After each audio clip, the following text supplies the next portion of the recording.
পঞ্চম লাইভ ক্লাসে তোমাদের শুভেচ্ছা জানাচ্ছি। আজকের ক্লাস উপস্থাপনায় আমি Mohammad Shakil Al Masum, instructor computer, Barishal polytechnic institute, Barishal. আজকে তোমাদেরকে পঞ্চম অধ্যায়টি দেখাবো। আমাদের পঞ্চম অধ্যায়ের নাম হচ্ছে understand decision making statements of C sharp. এই অধ্যায়ে যে সকল কন্টেন্টস রয়েছে তা হচ্ছে explain if statement, explain if else statement, describe the if else statement, explain nested if statement, describe switch statement, describe the conditional operator। তাহলে আসো আমরা দেখি। আর হচ্ছে আমাদের এই চ্যাপ্টারটি কমপ্লিট হওয়ার পরে তোমরা if else, nested if else statement সম্পর্কে বিস্তারিত জানবে। এগুলো ব্যবহার করে তোমরা প্রোগ্রাম লিখতে পারবে। তোমরা সুইচ স্টেটমেন্ট সম্পর্কে জানবে। সুইচ স্টেটমেন্ট ব্যবহার করে তোমরা সি শার্প প্রোগ্রাম লিখতে পারবে। এছাড়াও তোমরা কন্ডিশনাল অপারেটর সম্পর্কে জানতে পারবে।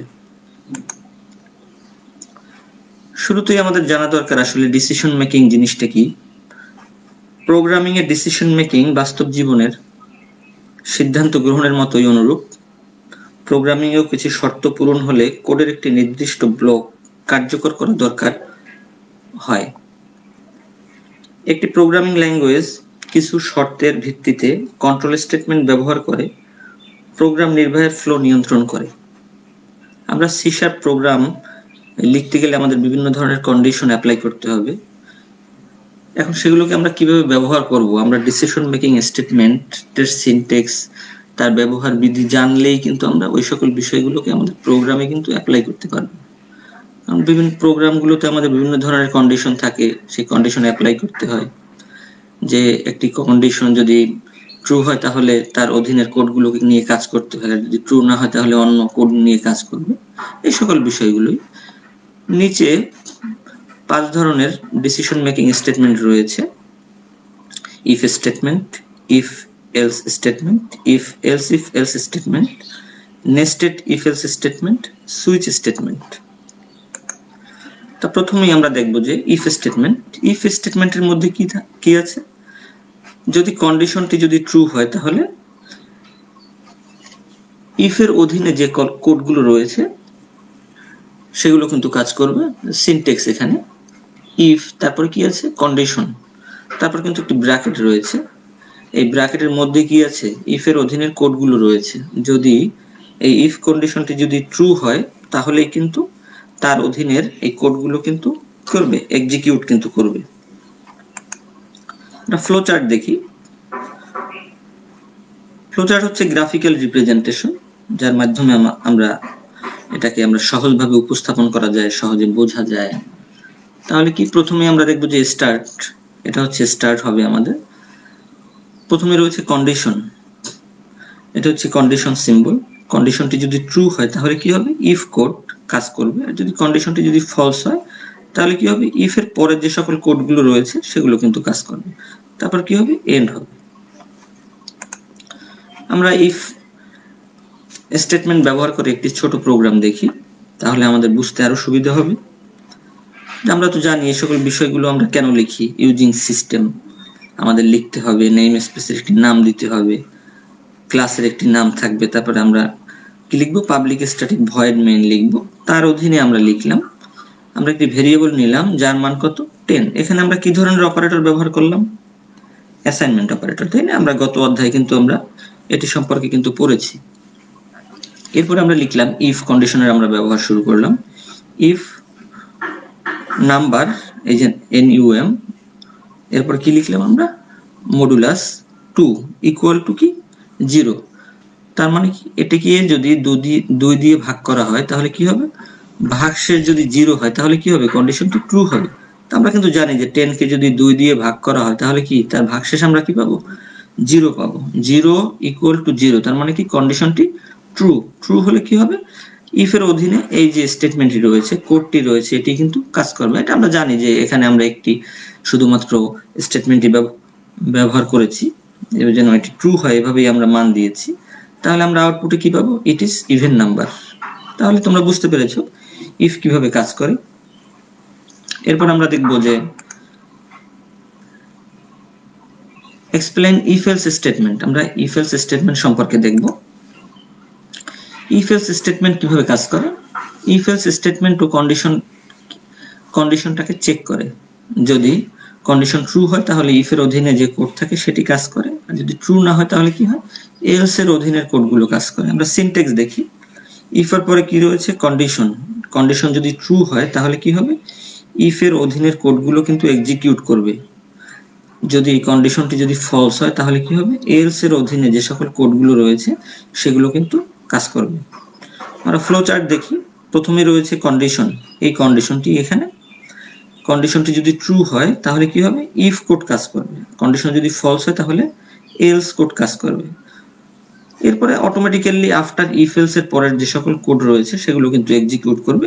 এরপরে ইফ যদি ট্রু হয় তবেও করবে, আবার যদি এলস কোড যদি কাজ করে তবেও কিন্তু করবে।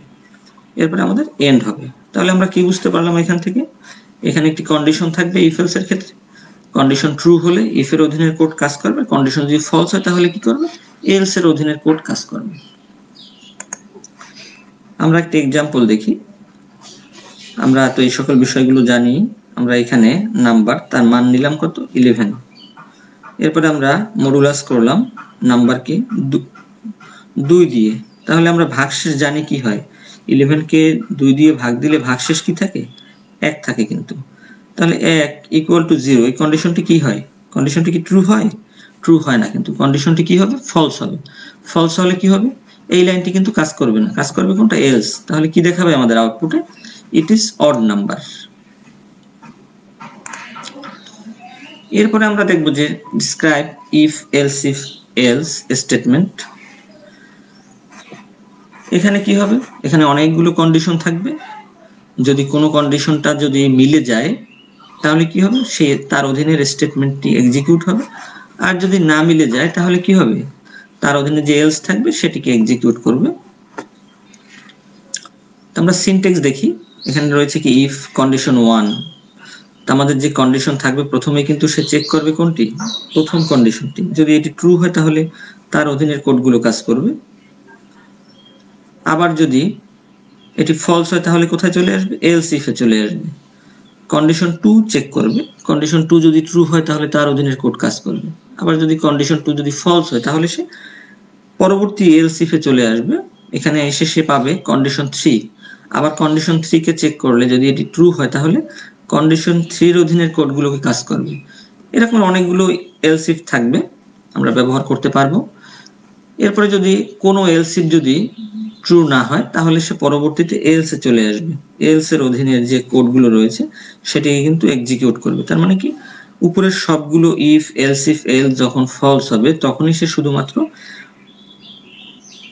সর্বশেষের এলস এর অধীনের কোডগুলোকে এক্সিকিউট করবে। ফ্লো চার্ট ইফ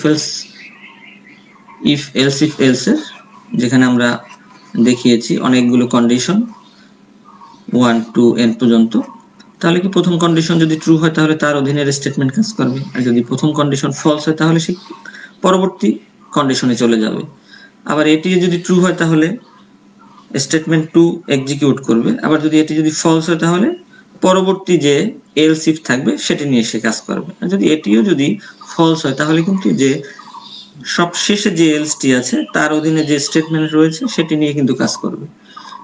আর এরপরে আমাদের এর পরবর্তী যে সকল কোডগুলো থাকবে সেগুলো অটোমেটিক্যালি কাজ করবে। কিন্তু আশা করি তোমরা ফ্লো চার্টটি বুঝতে পেরেছো। ফ্লো চার্ট দেখলে কিন্তু আমাদের বুঝতে অনেক সুবিধা হয়, সহজ হয়। কিন্তু আমরা ফ্লো চার্ট দেখলে কিন্তু আমাদের কনসেপ্টগুলো অনেক ক্লিয়ার হয়।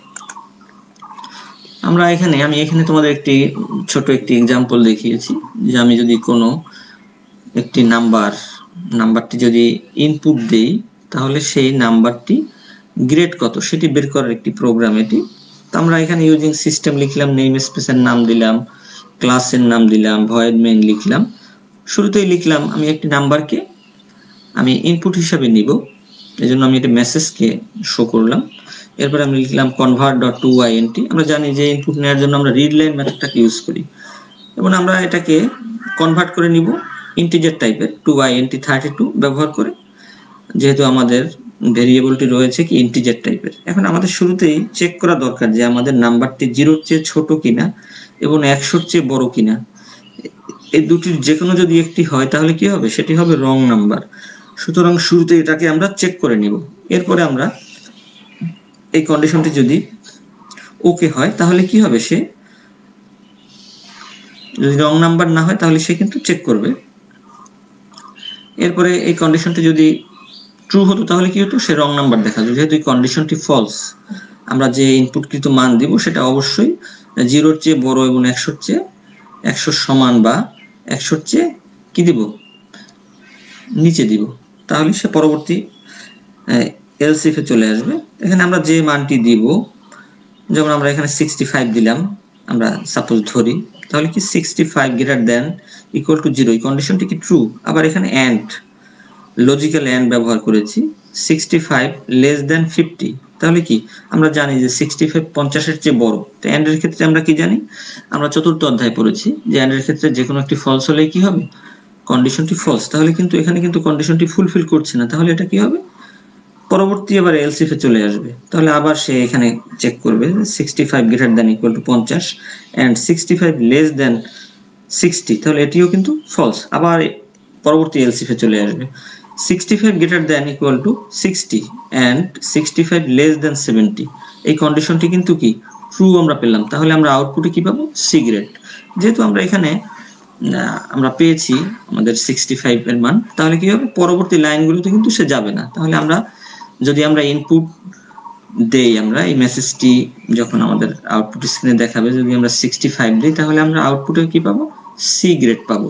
আমরা আউটপুট পাবো এটি সি গ্রেড।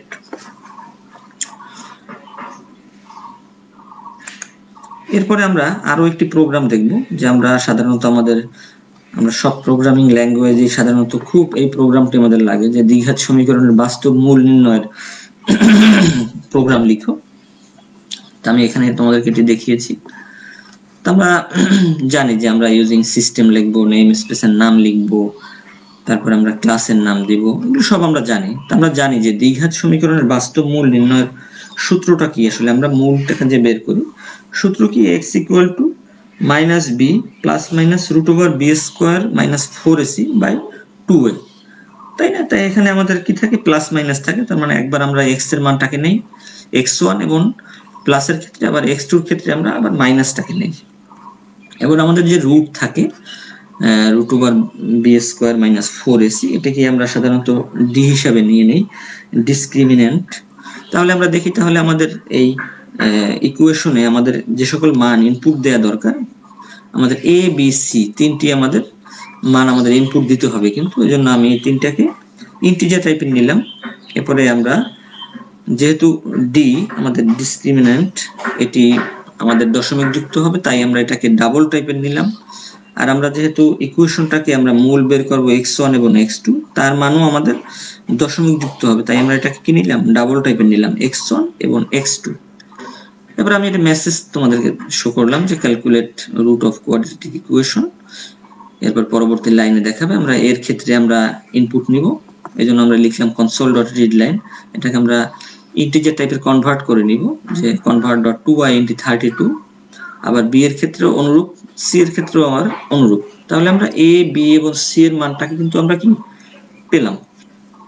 আমরা তিনটার মান যখন আমরা ইনপুট নিব, তাহলে কিন্তু আমরা ডি এর মানটাকে কিন্তু আমরা বের করতে পারি। তো আমরা এখানে লিখতে পারি D equal to B square B পূরণ বি মাইনাস 4 পূরণ এ পূরণ সি। তার মানে আমরা বি স্কোয়ার মাইনাস 4ac এখান থেকে মানগুলো পাওয়ার পরে কিন্তু আমরা এই ডিটাকে আমরা বের করতে পারি। তাহলে আমরা ডি এর মানটা পেয়ে গেলাম এখান থেকে। এখন আমাদের কন্ডিশন চেক করতে হবে। প্রথমে ইফ যদি ডি ইকুয়াল টু যদি 0 হয় তাহলে কি হবে, তাহলে আমরা সেই যে আমাদের সূত্রে যদি আমরা বসাই তাহলে কি হবে, আমাদের x1 এবং x2 এর মানটা কি, x2 এর মানটা কিন্তু সমান হয়ে যাবে, বোথ রুটস হয়ে যাবে কি ইকুয়াল হয়ে যাবে। তাহলে আমরা যদি x1 এর ক্ষেত্রে যদি বসাই তাহলে আমরা কি পাবো, আমরা সূত্রে বসালে কিন্তু আমরা এরকমেরই পাবো। এরপরে আমরা যদি x1 এর মানটা আমাদের x2 তে আসবে, তাহলে আমরা কি পাবো, x1 এবং x2 এর মানটা কিন্তু আমরা পাবো। তো এক্ষেত্রে কিন্তু আমরা চাচ্ছি কি, আমরা চাচ্ছি x1 এবং x2 এর মানটা যেন আমরা পাই। সেক্ষেত্রে আমাদের কি, যদি d এর মানটা যদি 0 এর চেয়ে যদি বড় হয় তাহলে কিন্তু আমরা পাবো। তাহলে আমরা পরবর্তীতে আবার if এর পরে আবার else if লিখলাম, যদি d এর মান 0 এর চেয়ে যদি বড় হয় তাহলে কি হবে, রুট গুলো রিয়েল হবে এবং ডিফারেন্ট হবে। তাহলে আমরা কিন্তু এখানে সেই সূত্রে আমরা আমাদের মান বসালাম, x1 = -b প্লাস math.sqrt, রুটের জন্য আমরা এটা লিখলাম math.sqrt, এই d বাই 2a। তাহলে আমরা এখানে কি প্লাসের মানটা পাচ্ছি x1। আবার অনুরূপভাবে আমরা মাইনাসের ক্ষেত্রে আবার মাইনাসের মানটি থাকবে আবার x2 এর মধ্যে।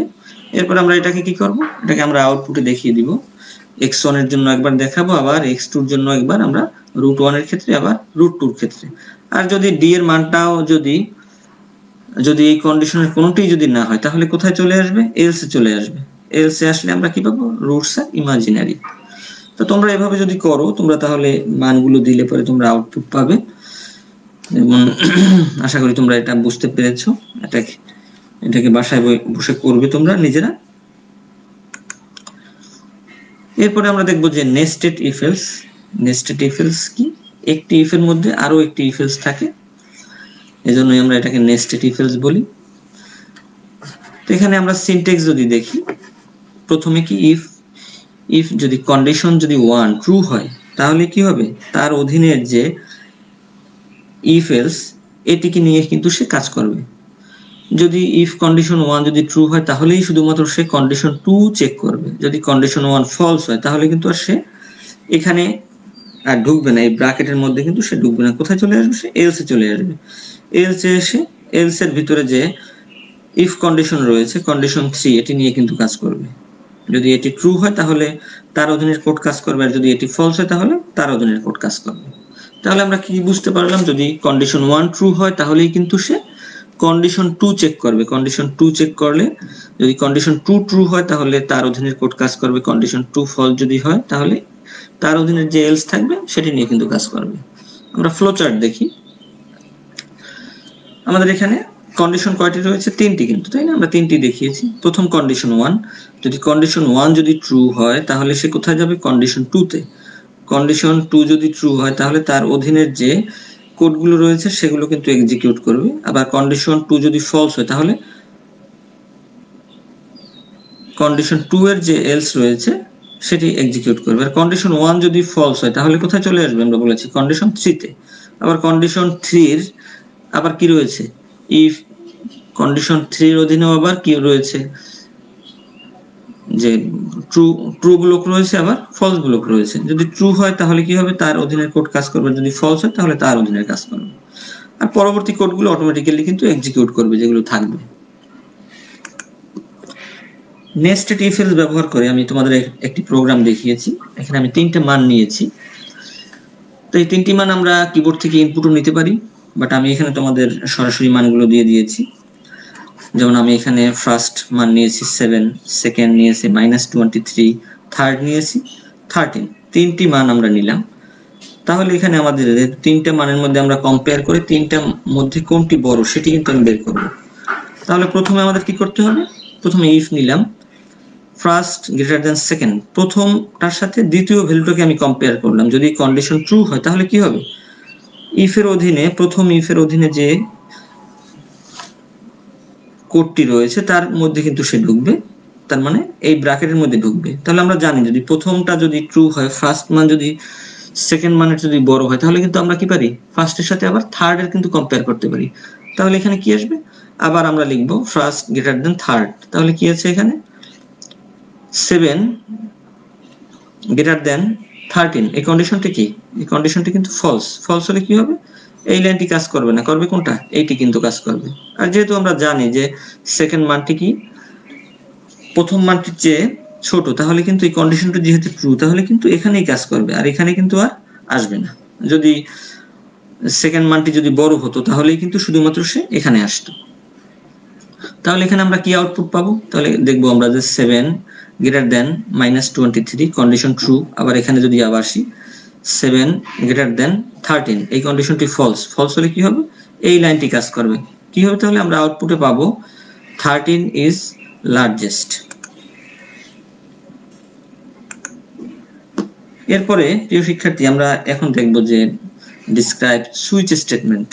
এই সুইচ স্টেটমেন্টেও অনেকগুলো কন্ডিশন থাকে এবং এটিও ইফ এলস এর মতো কাজ করে। আমরা সিনট্যাক্সটা দেখে নেই। তা প্রথমেই আমাদের রয়েছে সুইচ লিখতে হবে, তারপরে এক্সপ্রেশন থাকবে। এই এক্সপ্রেশনের যে মানটি থাকবে এই মানটির সাথে যদি প্রথম কেস ভ্যালু যদি মিলে যায় তাহলে তার অধীনে কোডগুলো কাজ করবে। তারপরে ব্রেক, মানে কি পরবর্তী আর কোনো লাইনে কিন্তু সে যাবে না। আর যদি প্রথম কেস ভ্যালু যদি না মিলে যায় তাহলে আবার সেকেন্ড কেস ভ্যালুতে যাবে। এভাবে সে চেক করতে থাকবে যতগুলো কেস ভ্যালু থাকবে। যদি কোনো কেস ভ্যালু যদি না মিলে যায় তাহলে সে ডিফল্ট যে কেস সেটি নিয়ে কিন্তু কাজ করবে। সুইচ স্টেটমেন্টের ফ্লো চার্ট প্রথমে আমরা জানি যে স্টার্ট করব, তারপরে কি আমরা সুইচ কন্ডিশন এক্সপ্রেশন, এই কন্ডিশন থেকে আমরা যে মানটি পাবো তা যদি কেস কন্ডিশন 1 এর সাথে মিলে যায়, যদি ট্রু হয় তাহলে কি হবে, তার অধীনে স্টেটমেন্ট 1 কাজ করবে, ব্রেক হবে, তারপরে আমাদের প্রোগ্রামের পরবর্তী অংশগুলো কাজ করবে। আর যদি প্রথম কেস কন্ডিশন 1 যদি না মিলে যায় তাহলে আবার দ্বিতীয়টায় আসবে, এভাবে সে এন্ড পর্যন্ত যাবে। এটি যদি ফলস হয় তাহলে লাস্টে সে ডিফল্টে আসবে এবং ডিফল্ট স্টেটমেন্টকে সে এক্সিকিউট করবে। আশা করি তোমরা বুঝতে পেরেছো। আমরা সুইচ স্টেটমেন্ট ব্যবহার করে ছোট একটি প্রোগ্রাম তোমাদেরকে এখন দেখাবো। আমরা একটি মানকে ইনপুট হিসেবে নিব ইন্টিজার টাইপের, এবং এটা যদি আমাদের কেস ভ্যালুর সাথে যদি আমাদের মিলে যায় তাহলে আমরা কি পাবো, তার অধীনের কোডগুলোকে সে কাজ করবে। আমরা এখানে এন্টার এ নাম্বার, একটি মানকে আমরা ইনপুট হিসেবে নিব, সেটাকে ইন্টিজার টাইপের কনভার্ট করে নিলাম। আমরা যদি সাপোজ 10 নিলাম ইনপুট হিসেবে তাহলে এই NUM নাম্বারের মধ্যে সে কত পেল, 10। তারপরে কিন্তু সে খোঁজ করবে কোথায়, যে কেস ভ্যালু 10 কোথায় রয়েছে, তাহলে সে এখানে পাবে। তাহলে আউটপুটে দেখাবে ইট ইজ 10। আর যদি আমরা যদি দেই 20 তাহলে সে আবার দেখাবে 20। আমরা যদি দেই 40 তাহলে কিন্তু সে 40 পাবে না। 40 না পেয়ে কিন্তু সে দেখাবে not 10, 20 or 30। সে লাস্টের এই মেসেজটি আমাদেরকে কিন্তু শো করবে। আমি তোমাদেরকে একটি প্রোগ্রাম এখানে দেখিয়েছি যে সুইচ স্টেটমেন্ট ব্যবহার করে কোনো একটি ক্যারেক্টার ভাওয়েল বা কনসোনেন্ট কিনা সেটি পরীক্ষা করা। তা আমি যেহেতু ক্যারেক্টার টাইপের নিয়ে কাজ করব তাই আমি ক্যারেক্টার টাইপের একটি ভেরিয়েবল ডিক্লেয়ার করলাম ch, এবং এগুলোকে মেসেজ হিসেবে শো করলাম। এবং আমরা ইনপুট হিসেবে ক্যাপিটাল লেটার বা স্মল লেটারের আমরা দিব। এখানে আমি প্রথমে লিখলাম, আমরা console.readline এর মাধ্যমে আমরা ইনপুট নিব। এটাকে আমরা কনভার্ট করলাম কি টু লোয়ার। আমরা যদি বড় হাতেরও ক্যারেক্টার লিখি এটাকে কিন্তু সে ছোট হাতের কনভার্ট করে নিবে।